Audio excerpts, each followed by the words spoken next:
Hello everyone. In this video, we're going to be taking a look at an article from CNN Business written by Brian Stelter.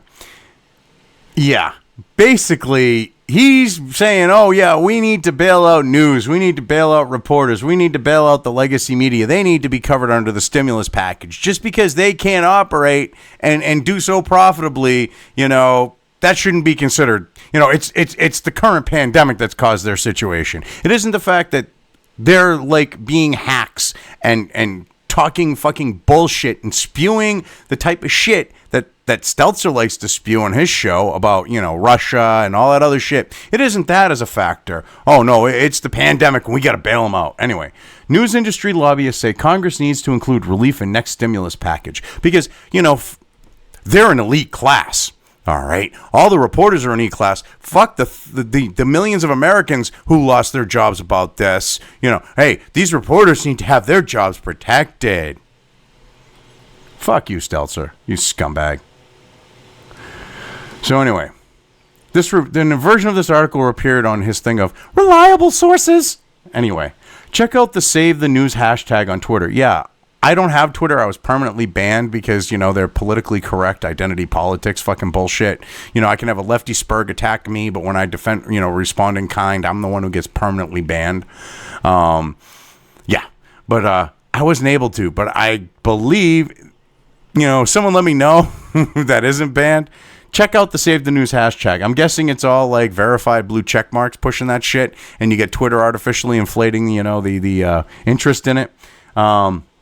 But anyway, this week, local journalists are spotlighting the work that shows how essential they are, particularly in the midst of a pandemic. You're not essential. They're not essential, okay? Someone like me can literally have a computer, a microphone, a webcam, or, someone like Tim Pool before he turned into the simp bitch that sits on his ass all day reading news stories, fucking over his brother for with a chick that he's never going to fuck. To steal Subverse, before he got into that, like, I'm a millionaire and I'm getting to sit on my ass reading news story shit. Someone like him who used to go out and do guerrilla reporting. Okay, someone like that. Yeah. All right. We don't need you. You can have someone like that. Oh God, what the hell's his name? Like someone from We Are Change. Okay. Oh God, what the hell's his name? The guy from We Are Change. Him. You can have the average person out on the street doing your job better, cheaper, faster. And you guys don't like that. That's why you need all these things to prop up the legacy media. That's why you got to play this unfair game of having Silicon Valley remove people that compete with you. You people are pathetic. Particularly in the midst of the pandemic. What? All you people are supposed to be locked up in your homes too. Aren't you the ones pushing that we should all be locked up in our homes? Shouldn't you be following the same rules? The hashtag is part of a new News Guild campaign to convince Congress to include relief money for the news industry in the next stimulus package, pandemic stimulus package. They're saying, the word that shall not be said, the disease that should not be said. But yeah, the new Wu Flu stimulus package. Common Dreams wrote about the Guild's proposal in this story. The union wants direct grants to workers at local print and online news outlets. If not direct grants, then expanded access to the Paycheck Protection Program for news outlets, or at the very least, increase federal spending on ads in local newspapers to make up for the recently lost revenue. Newspapers are a failing thing. This is what gets me. They were literally failing. Almost every newspaper in this country is propped up by some money man who uses it, or some company, news company that uses it to push their fucking bullshit. Okay? A good example. Look at Bezos with the Washington Shitpost. All right? Look at CNN with its CEO making that the anti-Trump network. All right, the newspapers are like that. They're just as bad, if not worse.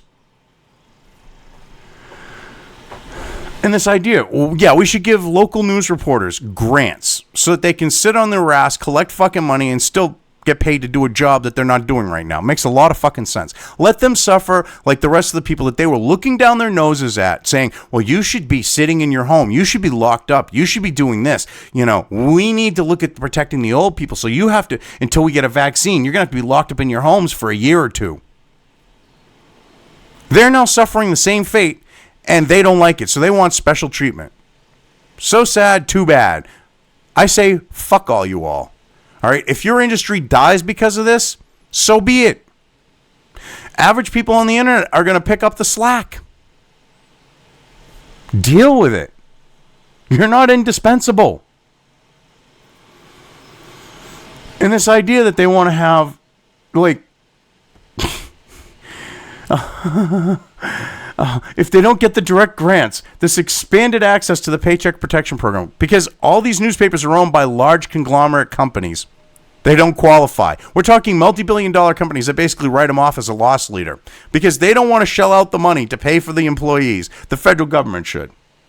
And if they don't, okay, through the Paycheck Protection Program, all right, let them get away with that by letting them, get special treatment, even though they're like these huge multi-billion-dollar fucking companies, because they don't get that special treatment. Well, then the government should just buy more ads to support these papers.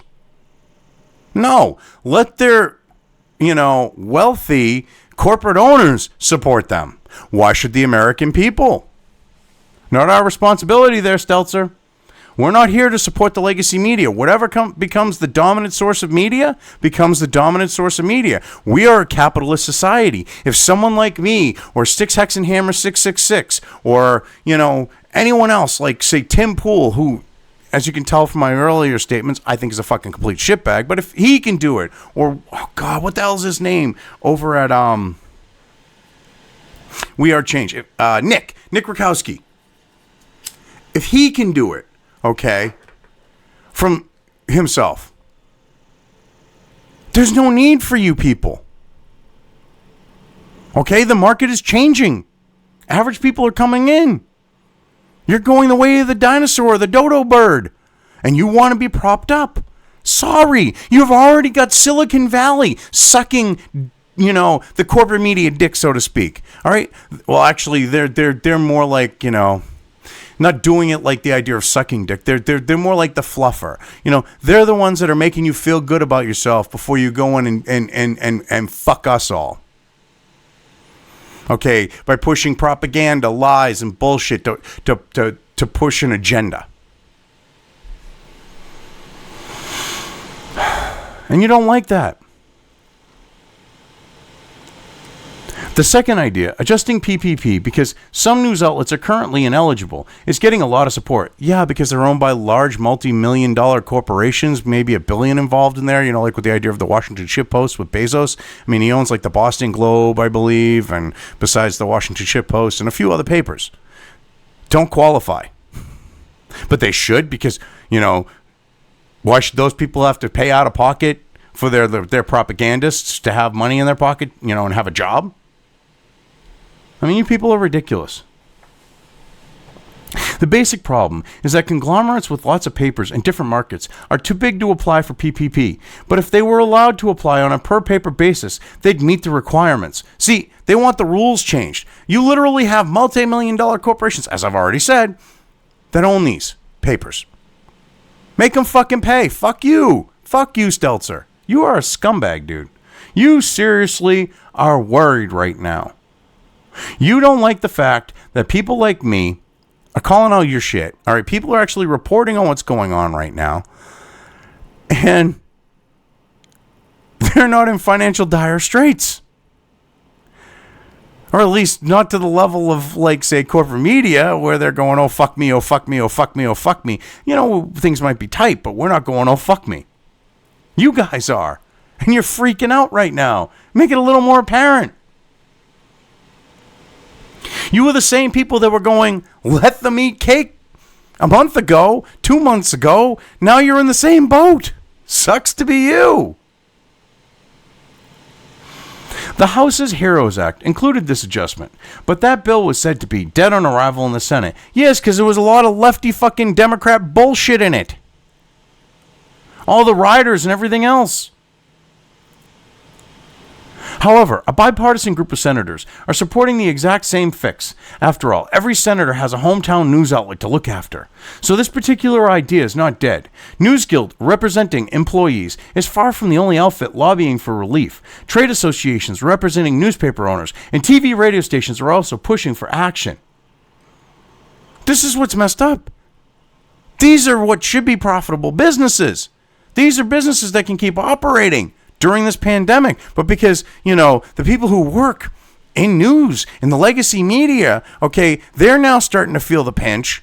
Okay, we can't have them fucking suffer. They want every one of us, us unwashed peon masses, not peed on, peon, okay? They want us to be living like shit. But they think of themselves as this special elite class. And now that they're in the same friggin' boat as we are, they don't like it. Well, fucking wah. I mean, grow up, people. We're all going to have to deal with shit. You're not special. Okay?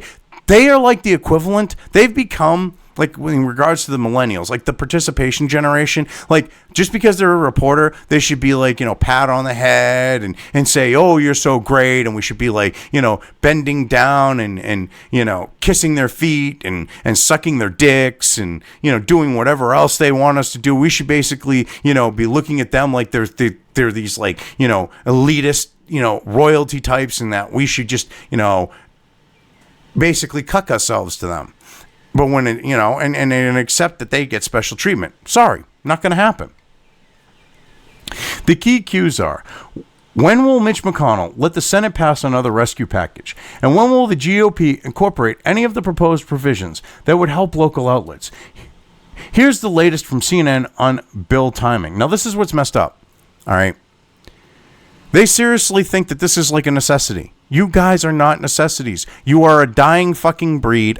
I hope you all just fade away. You're the ones who have caused a lot of the problems on like YouTube and shit like that. And now you're feeling a financial pinch after going after people's money. And now you want special treatment after you basically went, oh, screw you. Nah, I don't care that, we just fucked your livelihood. You're all scumbags.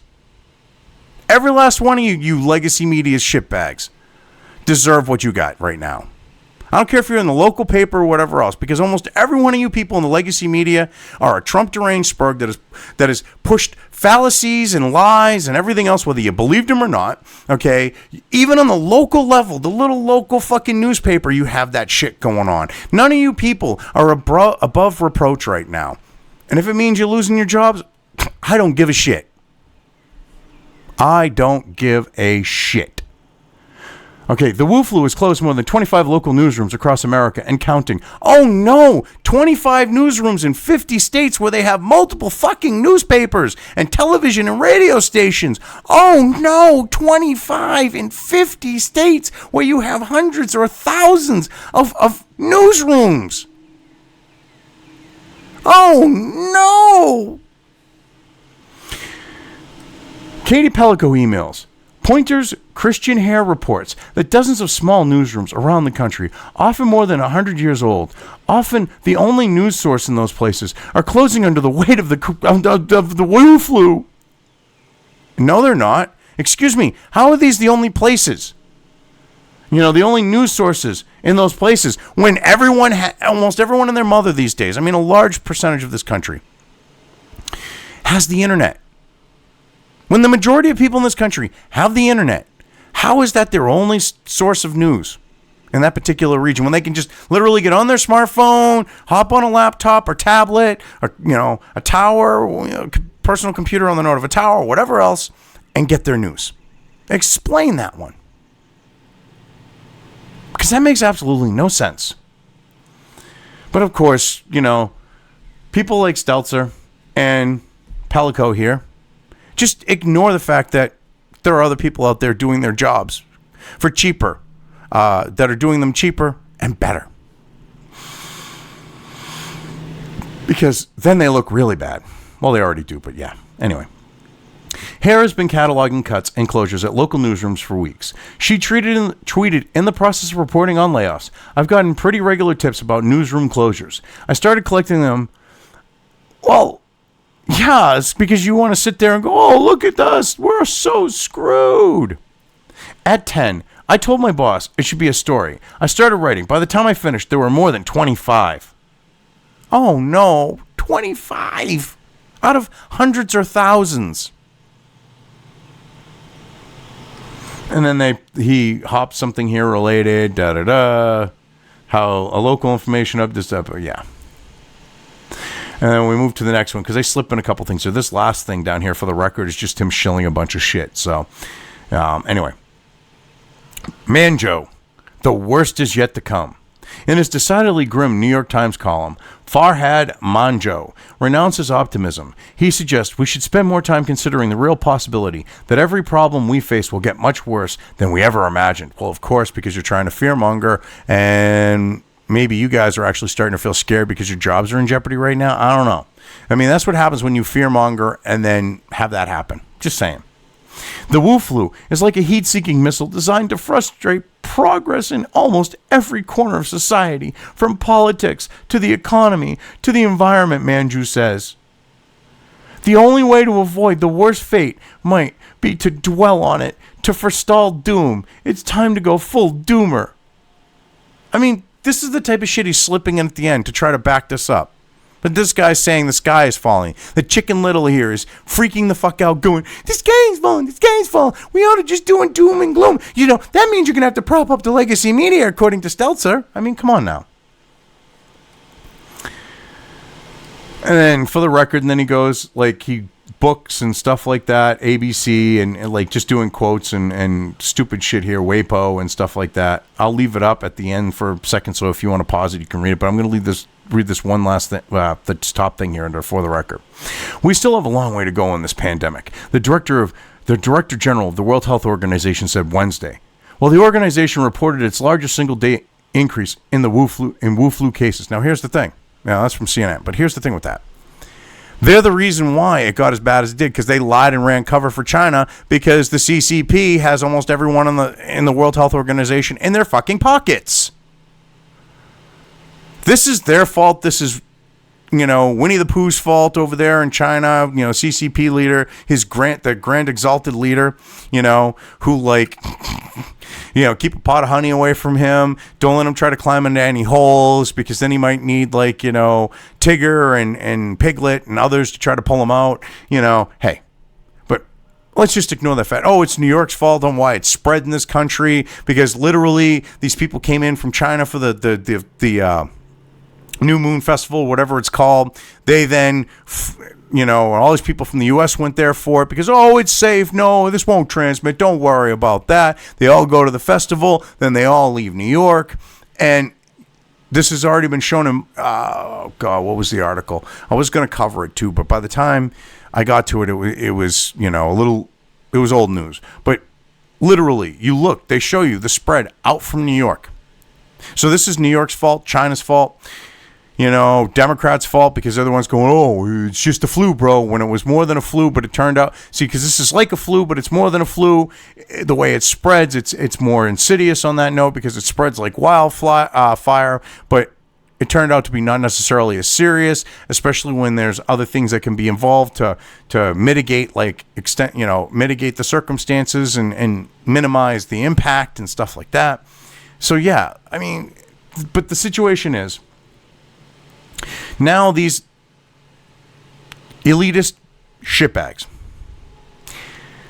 they're realizing they're feeling the pinch now too, after telling every American that they just need to go home, suck it up, and deal with the fact that they're not going to have jobs or anything else, and they're going to be locked up in their homes for a year and shit like that. Now that they're looking at the same prospect of being homeless and unemployed, they're freaking the fuck out going, help us, government, help us, give us bailouts, give us grants, give us free money. We want free money. We need free money, because they don't want, some world-changing circumstance to change the market. They want to be in control of the market, for news and political content and all that. They want that market, they want to run it and control it. And they've been losing, the ability to have that control and to run things. This has just made it easier for others to now come in because we have like average people that are doing this type of stuff. We have way less overhead than they do. We don't have a newsroom. We don't have staff. We don't have any of those things. And we're able to operate, without having the big behemoth of an organization. Even if it's a small paper, it's still a behemoth in comparison. But having that big behemoth behind us moves slowly. Okay, when you're just an average person or a few people working on working on making content, news, politics, whatever, you can pivot and move much faster than they ever could. They cannot compete with us, and this is showing them that they're dinosaurs and they're going to go extinct, and they're freaking out. Anyway, I've covered this well enough. I'm just going to leave things here. If you liked this video, depending on where you are watching it, please give it an upvote or thumbs up. If you want to know when new content of mine hits the internet, don't forget to subscribe to one or more of my social media or video accounts listed here. Also, with YouTube, don't forget to ring that bell. You can find all of my video content on both BitChute and YouTube. This may not be the case with other places I upload to, but I will try to minimize this happening. You are always welcome to interact with me at any of these sites on the list, so feel free to do so. If you have anything you want me to cover in a video when it comes to news or current events, send it right along to me. I will try to do my best to cover it. As always, thank you for watching.